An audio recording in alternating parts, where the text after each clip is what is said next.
AP డిమాండ్లను నెరవేర్చే దిశగా కేంద్రం సంకేతాలిస్తోంది. ఇప్పటి వరకు ఏపీకి ఏం చేశామో వివరిస్తూ కూడా 27 పేజీల బుక్లెట్ను కూడా రిలీజ్ చేసింది. అయితే ఏదైనా కానీ మాటల్లో కాదు చేతల్లో చూపించాలని టీడీపీ నాయకులు, ఎంపీలు డిమాండ్ చేస్తున్నారు. మరోవైపు బీజేపీ చెప్పేటటువంటి లెక్కల పట్ల జాగ్రత్తగా ఉండాలని అధికారులకు సీఎం చంద్రబాబు సూచించారు. ఇదే అంశంపైన మనం డిస్కషన్ స్టార్ట్ చేద్దాం. డిస్కషన్లో పాల్గొంటున్నారు లంకా దినకర్ గారు, ఏపీ టీడీపీ అధికార ప్రతినిధి, జేడీ శీలం గారు, మాజీ కేంద్ర మంత్రి, కాంగ్రెస్ పార్టీ సీనియర్ నాయకులు మనకి ఢిల్లీ నుంచి లైవ్ లో అందుబాటులో ఉన్నారు.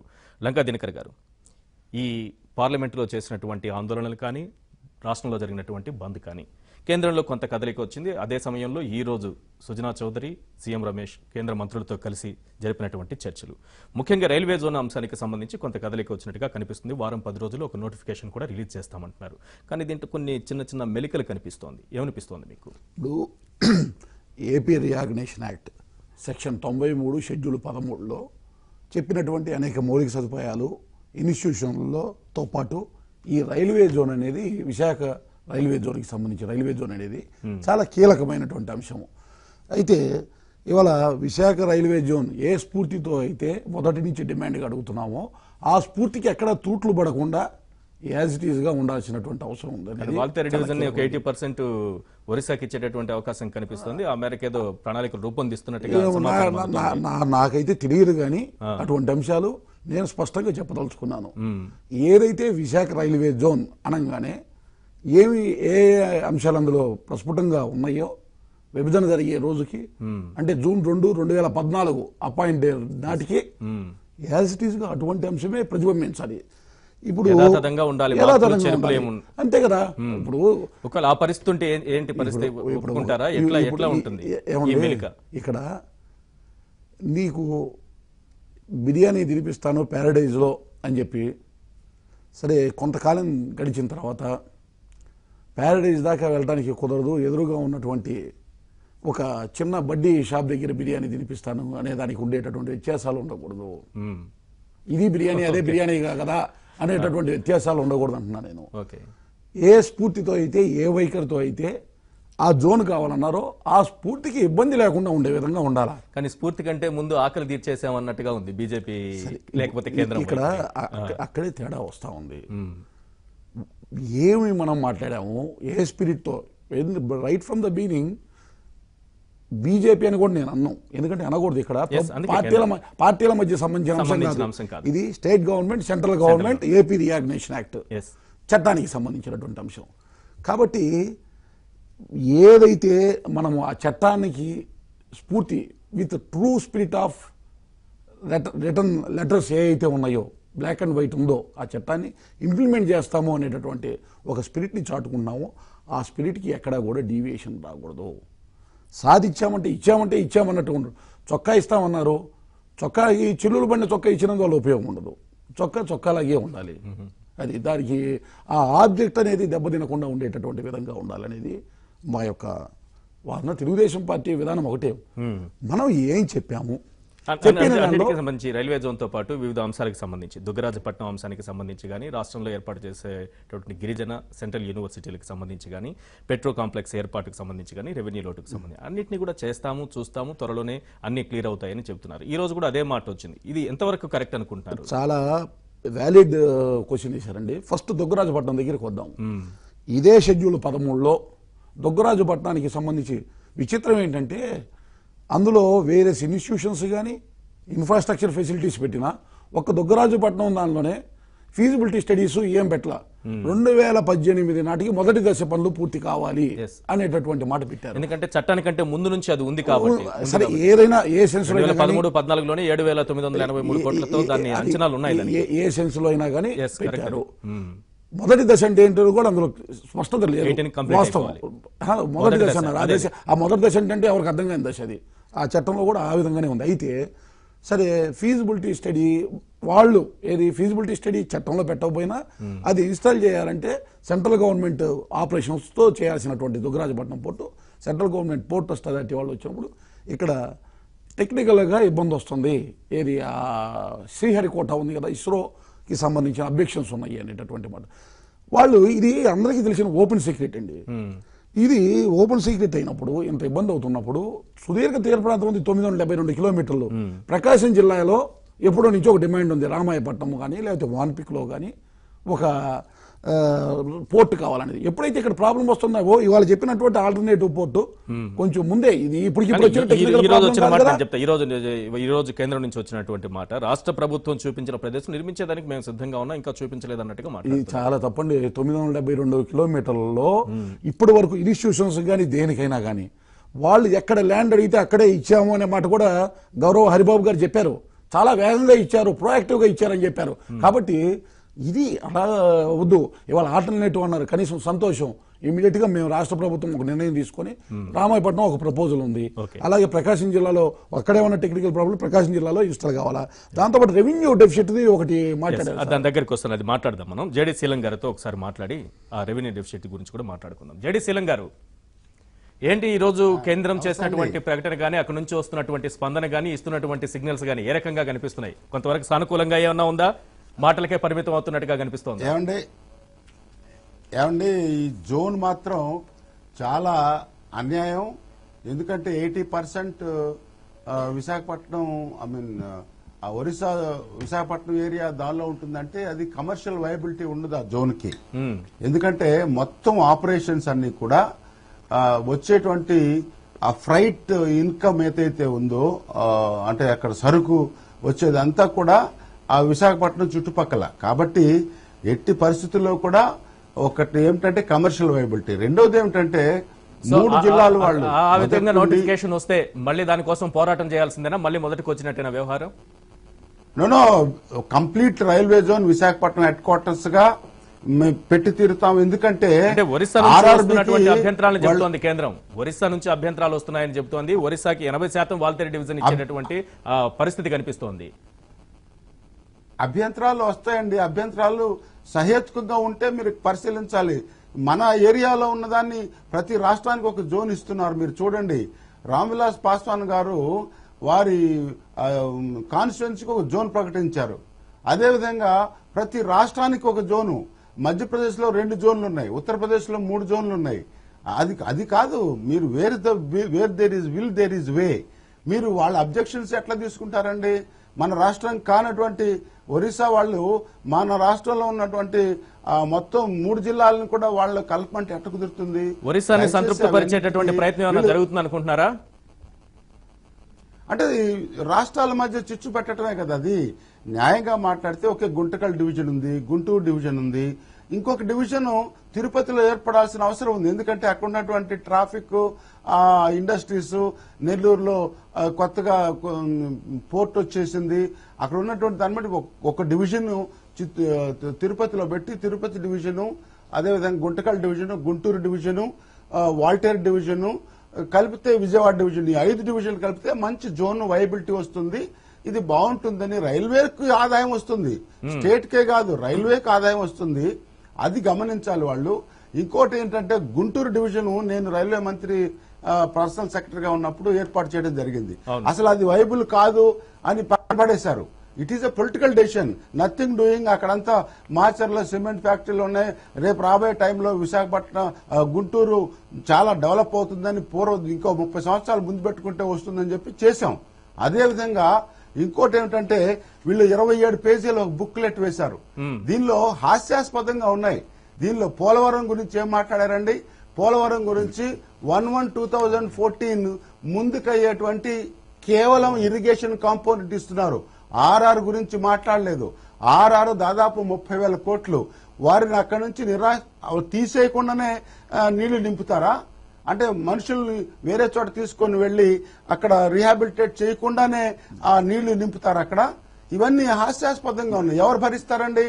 నేషనల్ ప్రాజెక్ట్ అంటే తీసుకోండి, గతంలో కాంగ్రెస్ ప్రభుత్వాలు చేసినటువంటి హీరాకుడ్, బాక్రానంగల్, ఆ మొత్తం కూడా నాగార్జున సాగర్ స్టేట్ ఏమి 10% ఇవ్వలే. వీళ్ళు ఏదో కొత్త భాష్యం చెప్తున్నారు. అంటే మాదే బాధ్యత పూర్తి చేస్తాం, మాదే బాధ్యత. ఈ మాట ప్రతిసారి వింటున్నారు కదా, ఇంకా అనుమానం ఉందా? దీనిలో లేదు కదండి. వాళ్ళు ఇచ్చినటువంటి దానిలో ఇవాళ మొత్తం గవర్నమెంట్ ఆఫ్ ఇండియా ఆంధ్రప్రదేశ్ రాష్ట్రానికి ఏమి ఇస్తున్నారని బీజేపీ వాళ్ళు పెద్ద ప్రకటన చేశారు, 27 పేజీలు. దానిలో ఏమిటి? మన్ను అన్ని రాష్ట్రాలకు ఇచ్చినవన్నీ మామూలుగానే వస్తాయి మనకి, అవన్నీ లిస్ట్ చేశారు.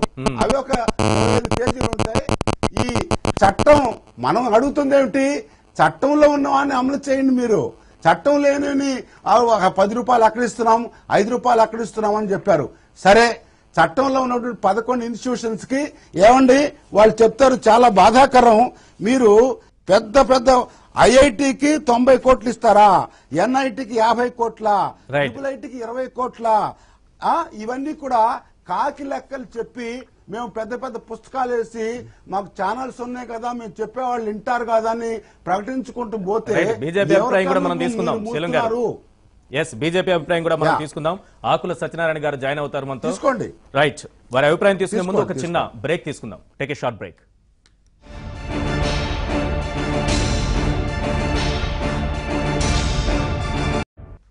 రైట్, మనం ఆకుల సత్యనారాయణ గారితో మాట్లాడదాం. సత్యనారాయణ గారు, ఈ రోజు బీజేపీ విడుదల చేసినటువంటి బుక్లెట్ 27 పేజీలతో రాష్ట్రానికి ఏం చేశామంటూ అందులో పాయింట్ టు పాయింట్ చెప్పుకుంటూ వచ్చారు. అయితే అదంతా కూడా వాస్తవ దూరంగా ఉందని కాంగ్రెస్ పార్టీ ఆరోపిస్తోంది. అదే సమయంలో రైల్వే జోన్ అంశానికి సంబంధించి ఇప్పటి వరకు కేంద్రం చెప్పినటువంటి మాటల ప్రకారం చూస్తుంటే ఇందులో కోత పెట్టే అవకాశాలు కనిపిస్తున్నాయి. దీన్ని ఎట్టి పరిస్థితుల్లోనూ ఒప్పుకునేది లేదని ఇటు టీడీపీ గానీ కాంగ్రెస్ గానీ చెబుతున్నమాట. సార్, ఏదైతే ఏపీ రీఆర్గనైజేషన్ చట్టం ఉందో ఒకసారి చట్టం చదివితే ఆనాడు ఇవాళ ఎవరైతే మాటికి ఏమి చేయలేదు అంటున్న కాంగ్రెస్ పార్టీ ఏ విధంగా రూపొందించిందో చూస్తే, ఉదాహరణకి ఎడ్యుకేషనల్ ఇన్స్టిట్యూషన్స్ ఉన్నాయి, over a period of up to 2022 వరకు కూడా శాంక్షన్ చేయొచ్చు అని ఇచ్చారు. మేము అలా తీసుకోలేదుగా, క్లాసులు కూడా మొదలుపెట్టి ఇచ్చాం. ఏవైతే ఇన్స్టిట్యూషన్స్ ఇచ్చామో క్లాసులు కూడా ఇచ్చాం. ఇందాక పెద్దలు జేడి శీలం గారు కూడా లాస్ట్ లో విన్నాను నేను, ఏదో అరాకొర నిధులు అంటున్నారు. ఇవన్నీ కూడా టెండర్ ప్రాసెస్ అయిన ఎయిమ్స్ కి అయితే ఉంది, టెండర్ ప్రాసెస్ అయింది. ఏదైతే మిగతా కాలేజెస్ ఉన్నాయో కన్స్ట్రక్షన్ మొదలైంది. ఏ విధంగా కూడా టెండర్ ప్రాసెస్ కాకుండా జేడి శీలం గారు కానీ ఇంకొకళ్ళు కానీ వ్యవస్థలో అలా చేసే ప్రసక్తే లేదు. కాబట్టి ఇవాళ దేశంలో అతి ముఖ్యంగా ఏదైతే ఏపీ రీఆర్గనైజేషన్ చట్టం ఉందో దాన్ని ఏ విధంగా అమలు చేయాలని ముందుకు తీసుకెళ్తున్న ప్రభుత్వం ఇవాళ ఎన్డీఏ ప్రభుత్వం. దాంట్లో ఏమీ కూడా ఎవరికి కూడా తెలుగు ప్రజలు ఎవరికి కూడా అనుమానం కానీ అపోహలు కానీ ఉండాల్సిన అవసరం ఏమీ లేదు. రెండో విషయం చూసుకొస్తే నిధులు అంటున్నా ఉన్నారు. మాటికి బడ్జెట్ ఒకటే నేపథ్యంగా తీసుకుని మాట్లాడుతూ ఉన్నారు. పోలవరం ప్రాజెక్ట్ కి ఫస్ట్ టైం ఆ రోజున 100 కోట్లు head of account Polavaram project authority కోసం ఎన్నిసార్లు చెప్పినా 100 కోట్లు ఇస్తే పోలవరం అయిపోద్దా అన్నారు.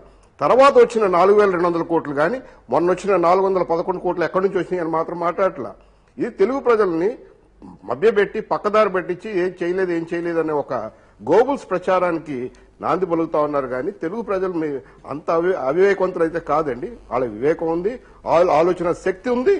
తప్పకుండా వాళ్ళ ఎన్డీఏ ప్రభుత్వం భారతీయ జనతా పార్టీ ఏ విధంగా ఈ తెలుగు రాష్ట్రాన్ని విభజన తర్వాత ఆదుకుంటుందో వాళ్ళు కూడా గమనిస్తూ ఉంటారు. ఒకటి, తర్వాత క్రమంలో రెవెన్యూ లోడ్ ఇష్యూ కూడా ఏ విధంగా ఆ రోజైతే 4200 కోట్లు రిలీజ్ చేసిన తర్వాత 3950 కోట్లు whatever it is minor అటు ఇటు మిగతా క్యాలిక్యులేషన్ అవి ఇవ్వడానికి కూడా చెప్తా ఉన్నాం.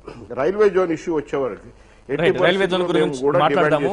ఒక్కసారి మనం ఒక్క నిమిషం ఆగితే ఇక్కడ మనం రెవెన్యూ లోటు గురించి ఒక్కసారి మాట్లాడుకుని వెళ్దాం. అది కూడా ప్రధాన అంశంగా ఉంది కదా ఇప్పుడు ఏపీ చేస్తున్నటువంటి డిమాండ్లలో.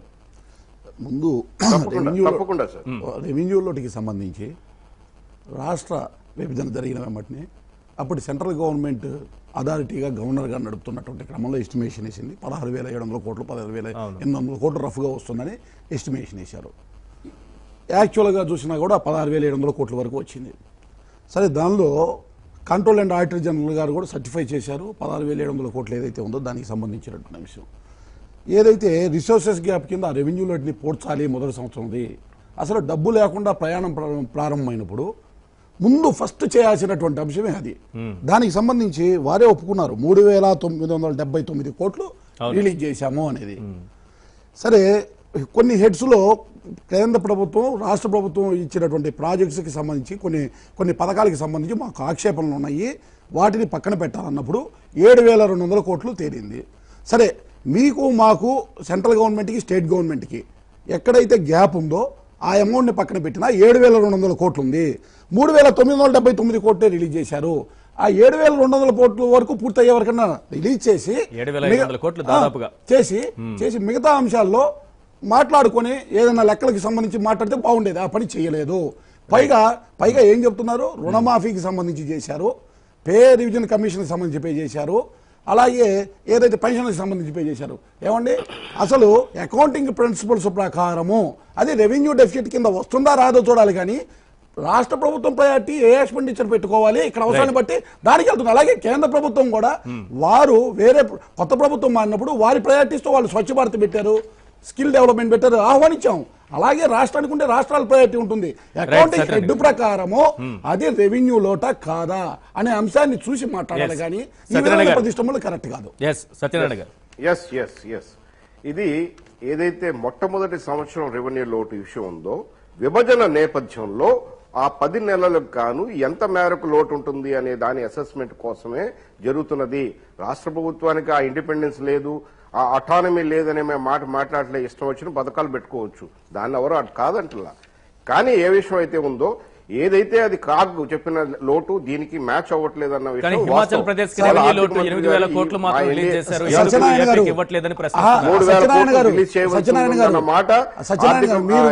రామకృష్ణ గారు అన్నారా లేదా? ఒకటి మీరు సార్ సత్యనారాయణ గారు మీరు విఘ్నులు మీకైతే అర్థం అవుతుంది అనుకుంటున్నాను. స్పష్టంగా నేను ఏ హెడ్స్ అయితే ప్రస్తావించానో ఆ హెడ్స్ ని ప్రస్తావించే ఇప్పుడు దాకా ఆపారు. నేను ఒకటే అపీల్ చేస్తున్నాను, అకౌంటింగ్ ప్రిన్సిపల్స్ ప్రకారము, బేసిక్ అకౌంటింగ్ ప్రిన్సిపల్స్ ప్రకారము అది కేంద్ర బడ్జెట్ అయినా రాష్ట్ర బడ్జెట్ అయినా రెవెన్యూ లోటుకి వచ్చే అంశం ప్రతి ఒక్కటి ఇవ్వాలి, కానీ మీరు ప్రత్యేకంగా రాష్ట్రం వచ్చిన తర్వాత ఇచ్చినటువంటి స్కీమ్స్ కి మేము ఇవ్వము అనేటటువంటి మాట కరెక్ట్ కాదు కదా. ఇవాళ ఉన్న కోఆపరేటివ్ ఫెడరల్ స్పిరిట్ లో అది కరెక్ట్ కాదు కదా. ఏపీ రీఆర్గనైజేషన్ చట్టం అనేది మూలం కదా తీసుకున్నాం మనం ఇవాళ, దాని గురించే కదా అందరూ అనేది, దాని గురించే చెప్తున్నాను సార్. దానికే కదా నిన్న 3 రోజులు బట్టి ఇక్కడ ఫైనాన్స్ సెక్రటరీ అక్కడ ఫైనాన్స్ సెక్రటరీ ఎందుకు కసరత్తు చేస్తున్నారు. మనకి వ్యవస్థలు లేని ప్రభుత్వాలు కాదు, వ్యవస్థలు మోడీ గారు దాని విధి విధానాల గురించి చెప్పడం అనేది కాదు, లేకపోతే జైట్లీ గారు పెట్టిన విధానం కాదు. వాళ్ళు స్టూడియోలో ఉంటుంది, దాన్ని తప్పకుండా దాన్ని పాటిస్తాం. లేదు మీరు మాట్లాడచ్చు, జడేశీలం గారు మీరు మాట్లాడచ్చు ప్లీజ్.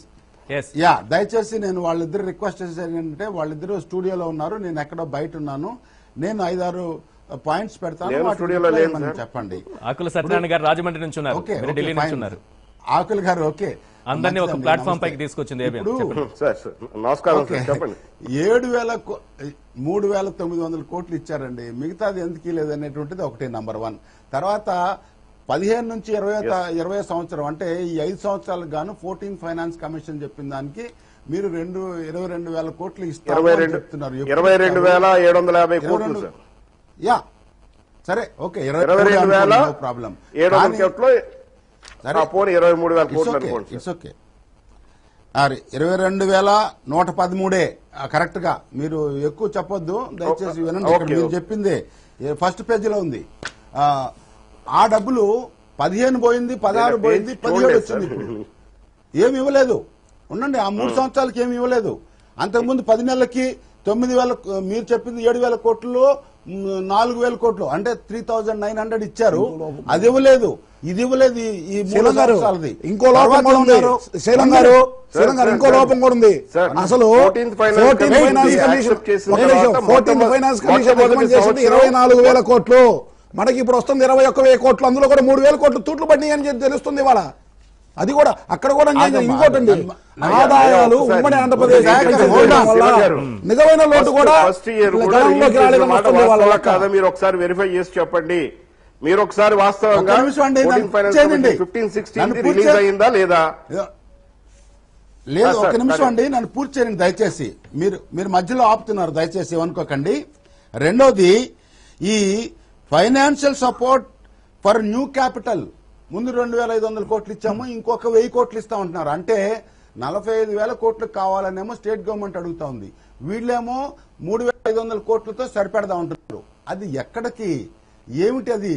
తర్వాత రాయలసీమ, ఉత్తరాంధ్ర మొత్తం కలిపి మేమెంట 1,050 crores అంటున్నారు.